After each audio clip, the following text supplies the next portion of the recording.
As Trisha and I meandered through Idaho and headed to Flat Topp Ranch, we couldn't help but notice a country deeply divided. And I wondered if it was possible to find compromise in the most unlikely of places on a decisively polarizing issue. So we headed to rural Idaho to talk to ranchers and wolf activists to find out. I have a deep and personal history with wolf conflict in Idaho. I was only 11 when the first wolves were reintroduced into the sawtooths, but over the course of time, I've witnessed this ranch lose countless livestock to wolf depredation. The dogs are family to me, and they're excellent at deterring all predators, but they simply don't stand a chance against the apex wolf. That said, I do believe in utilizing preventative means in cooperation with the Wood River Wolf Project, and I'm ever thankful for their efforts and wisdom. But the key concept there is preventative. Preventative measures are the extent of my cooperation. I will always stand by my right to defend my own livestock. I don't think anyone on the outside truly understands what it's like for a rancher to lose the animals in their care like that, or to stay up all night worrying about the herd. So it's sunrise here at Flat Topp Sheep Company. Today is a big day. We have a band of 686 sheep that need to be loaded up on trucks and taken to Sun Valley. So we're here checking out that whole process. Cory's putting together the sheep camp. They're gonna take up to the mountains today. We are trucking sheep.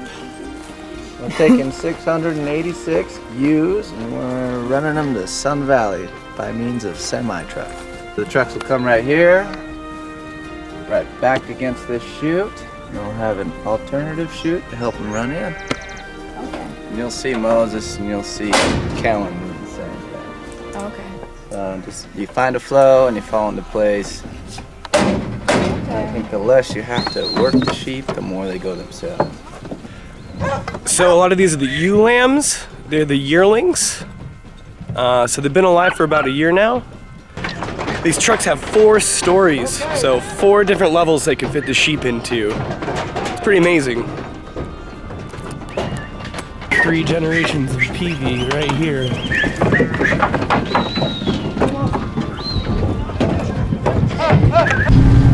Now, every time you make a commitment on the hour, always assume it's going to be 3 hours long. I assumed we'd be there by 10. It is now 10 o'clock. Just another day.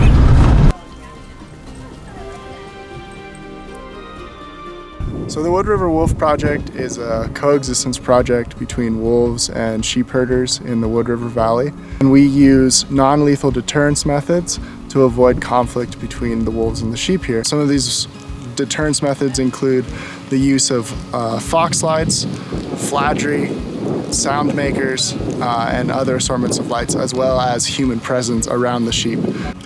Yeah, so one of the biggest appeals for me about this project is that we center coexistence. I mean, that is the goal of this project, is coexistence between wolves and ranchers. Instead of trying to butt heads and get rid of one another, people in this project are really trying to work together to see how we can continue both sheep ranching in this area as well as have a healthy wolf population.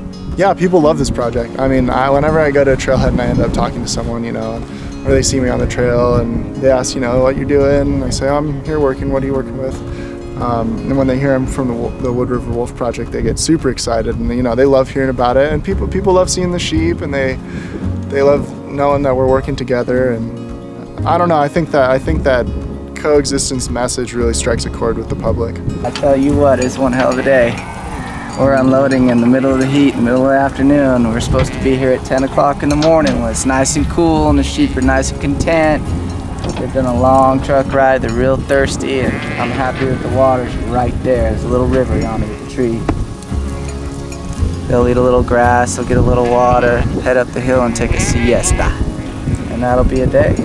Oh yeah, I'm super excited. I'm excited to go camp out with the sheep bands, do some howling surveys, let these guys know, what's going on with the wolves around so we can avoid some sheep getting eaten, keep these guys safe. So very excited for the summer. We're really lucky to have the Wood River Wolf Project and Logan here to help us get through hard times with the wolves. We got to share the country, and hopefully we can encourage wolves to like eating other things than sheep and respect the boundaries. We have a sheep herder, we have dogs, and if we can just put some presence there, some human presence, it helps to deter the wolves, to teach them to hunt naturally, not on agriculture. So this reciprocity between the Wood River Wolf Project and us producers is really unique, especially just to this area. And it's proven to be really efficient. So we'll keep making efforts, keep trying the best we can. That's what we have to do. So thank you. Thank you for being here today. If you work in the mountains or the ranch, the stakes are always life and death.